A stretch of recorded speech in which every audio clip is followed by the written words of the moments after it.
నమస్తే. ఇన్నాళ్ళు నన్ను సపోర్ట్ చేస్తూ, ఎంకరేజ్ చేస్తూ మీ ప్రేమని నాకు అందిస్తున్న ప్రతి ఒక్కరికి కృతజ్ఞతలు.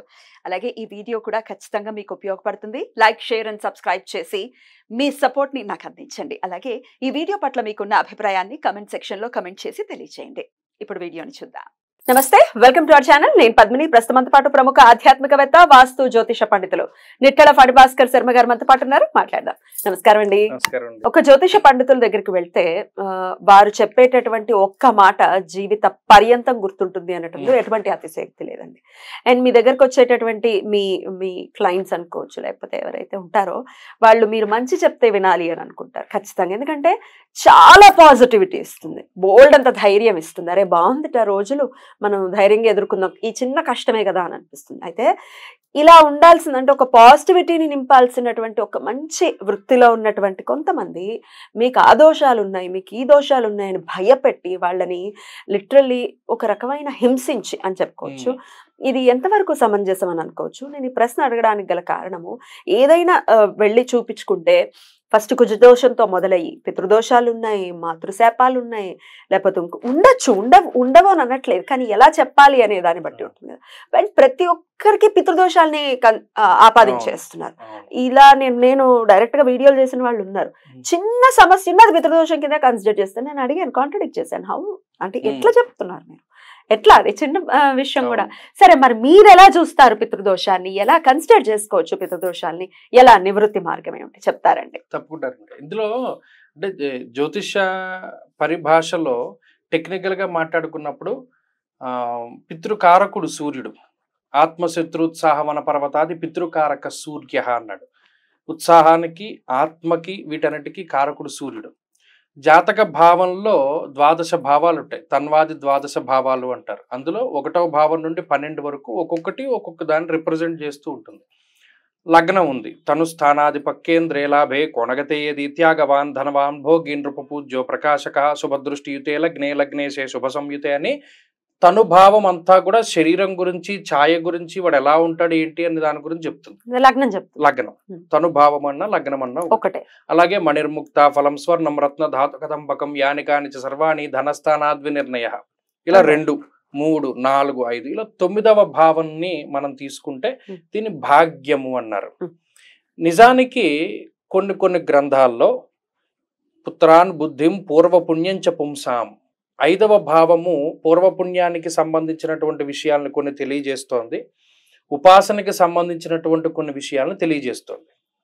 భాగ్యము అనగా పూర్వజన్మలో ఉండేటువంటి పూర్వజన్మార్జితమైనటువంటి విషయాలను గురించి కూడా అది చెప్తోంది అని చెప్పి కొన్ని గ్రంథాల్లో మనకి తెలియజేశారు. ఇప్పుడు ఈ పితృదోషాదులని జాతకంలో మనం చూసేటప్పుడు భాగ్యభావాన్ని పరిశీలన చేస్తాం. 9th హౌస్ చూస్తారు. 9th హౌస్ 9వ స్థానాధిపతి. ఉదాహరణకి ఏదో ఒక లగ్నం తీసుకోండి, మేష లగ్నం, భాగ్యాధిపతి గురుడు. ఈ భాగ్యాధిపతి గురువు ఉన్నటువంటి స్థానాన్ని బట్టి, ఆ గురుడు కలిసి ఉన్నటువంటి గ్రహాలని బట్టి, రవ్యాత్తు ఈ భాగ్యస్థానంలో ఉన్నటువంటి గ్రహాలని బట్టి, సాధారణంగా బై డిఫాల్ట్గా అందరూ చేసేటువంటిది ఏంటి అంటే రవి రాహువు కలిసి ఉంటే అది పితృదోషం అని చెప్తారు. చాలా వాటిలో కలిసి ఉంటుంది. కొంతమంది గ్రహణాల టైంలో పుడతారు, మరి అప్పుడు రవి రాహువులు కలిసే కలుస్తారు. ఇక్కడ శని కూడా పితృకారకుడు అవుతూ ఉన్నాడు. మనకి పితృకారకుడు సూర్యుడు ఎప్పుడు పగల పుట్టినటువంటి వారికి, మరి రాత్రి పుట్టినటువంటి వారికి పితృకారకుడు శనేశ్వరుడు. పగల పుట్టినటువంటి వారికి మాతృకారకుడు శుక్రుడు, రాత్రి పుట్టినటువంటి వారికి మాతృకారకుడు చంద్రుడు. ఇవి కొన్ని ధర్మ సూక్ష్మమైనటువంటి విషయాలు. ఎప్పుడైతే శని రాహువు కలిసి ఉన్నారో, రవి రాహువు కలిసి ఉన్నారో, లేదా 3 గ్రహాలు కలిసి ఉన్నాయో, ఆ గ్రహాలు ఇచ్చేటువంటి ఫలితాల మీద రకరకాలైనటువంటి దోషాలను చెప్తూ ఉన్నది శాస్త్రం. ఇప్పుడు ఈ రవి రాహువు కలిసి ఉన్నప్పుడు మరి ఇది గ్రహణం ఏర్పడేటువంటి అవకాశం ఉంటుంది. మరి రవి పితృకారకుడు కదా, మరి రవి ఆత్మకారకుడు కదా, ఉత్సాహానికి కారకుడు కదా. అందులోనూ జాతకంలో ఆయన ఏ భావానికి ఆధిపత్యాన్ని వహిస్తున్నాడో మరి రాహుతో కలిసి ఉన్నప్పుడు ఆ ఫలితాల్లో వ్యత్యాసం వస్తుంది. అలాగే ఇక్కడ కొంతమంది జాతకాల్లో 9వ స్థానంలో రవి రాహువు కలిసి ఉంటారు. రాహువు శని కలిసి ఉంటారు, రవి శని కలిసి ఉంటారు, లేదా 3 గ్రహాలు కలిసి ఉంటాయి, లేదా భాగ్యాధిపతితోటి రాహువు కలిసి ఉంటాడు, శని కలిసి ఉంటాడు. ఇలా కొన్ని రకాలైనటువంటి కాంబినేషన్స్ వచ్చినప్పుడు పలానా వాడికి పితృదోషాదులు ఉన్నాయి. అదొకటే కాదుగా, జాతకంలో చాలా ఉంటాయి దోషాదులు. అయితే ప్రత్యేకించి ఈ పితృదోషము అనేటువంటిది భాగ్యస్థానం మీద కన్సిడర్ చేసుకోవాలి. భాగ్యస్థానానికి బట్టి, లేదా రవిని బట్టి, శనిని బట్టి, రాహువుని బట్టి తీసుకోవాలి. రాహువు జాతక భాగంలో పితామహులకి కారకుడు, అంటే తండ్రి కన్నా పైన తాత ముత్తాతలకి వాటికి కారకుడు. అలాగే ఇంకా చెప్పుకోవాలంటే కొన్ని రకాలైనటువంటి నిగూఢమైనటువంటి విద్యలకి, అకల్ట్ సైన్సెస్, యవన గూఢార్థ రాజసభలోపేత వ్యయకారకో రాహు అంటూ ఉన్నది శాస్త్రం. ఇలా ఆయా గ్రహాలు కలవకూడనటువంటి కొన్ని గ్రహాలతో కలిస్తే కొన్ని వైపరీత్యాలు అనేటువంటివి ఏర్పడతాయి. అవి మరి అందులోనూ భాగ్యము అంటే మనం ఇందాక చెప్పుకున్నట్టు, భాగ్యం అంటే ఏంటి? వీడి పుణ్యం అనుకోవచ్చు, వీడి దగ్గర డబ్బు అనుకోవచ్చు, పూర్వపుణ్యం అనుకోవచ్చు, ఏదో అది దాన్ని పాడు చేస్తున్నాయి కదా ఆ గ్రహాలు. అప్పుడు ఎప్పుడైతే పూర్వపుణ్యాన్ని క్షయం చేసేస్తే స్థితిలో గ్రహాలు ఉన్నాయో వీడి దగ్గర పుణ్యమేం లేదంటూ మనకి జాతకంలో స్పష్టంగా వీడు అదృష్టవంతుడా దురదృష్టవంతుడా అన్నవి మనకి తెలిసిపోతుంది, చెప్పేస్తుంది. మరి ఆ స్థానంలో ఇలా కొన్ని గ్రహాలు కేంద్రీకృతమై ఉన్నప్పుడు పలానా వీడికి ఈ పితృశాపాదుల వల్ల పుణ్యం క్షయమైపోయిందిరా, దాన్ని పెంచుకోవాలి అంటే దానికి సంబంధించినటువంటి రెమెడీ చేయాలి. పలానా జాతకుడికి సర్పశాపం వల్ల పుణ్యం క్షయమైపోయిందిరా అంటే వీళ్ళ తాత ముత్తాతలు ఎవరో ఏ పావునో చంపేసి ఉంటారు, లేదా వీడు ఏ సర్పానికో బాధన కలిగించి ఉంటాడు, సర్పపీడన, సర్పతాడన, రకరకాల దోషాలకి ప్రాయశ్చిత్తం చెప్తారు. లేదు మాతృశాపం తగులుతుంది, భ్రాతృశాపం తగులుతుంది, ఏదేమైనా సరే జాతకంలో కనబడుతుంది. ఆ కనబడినప్పుడు పలానా రెమెడీ మనం చేసుకోవాలి అనేటువంటిది మేము సూచించడం జరుగుతుంది.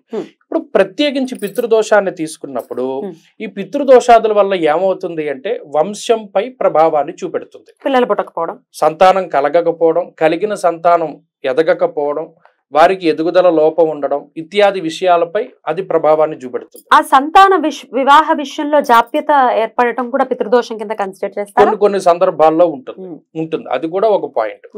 అంతేగాక ఏదైనా జీవితంలో అకారణంగా జరుగుతూ ఉండడం, అనుకోకుండా డబ్బు పోగొట్టుకుంటూ ఉండడం, అనుకోకుండా ఆరోగ్యం పాడవుతూ ఉండడం, ఇలా ఏదైనా అనుకోకుండా జరిగినవన్నీ కూడా పితృదోషాదుల వల్లే జరుగుతాయి. అకాల మరణాలు అవి కూడా జరుగుతాయి.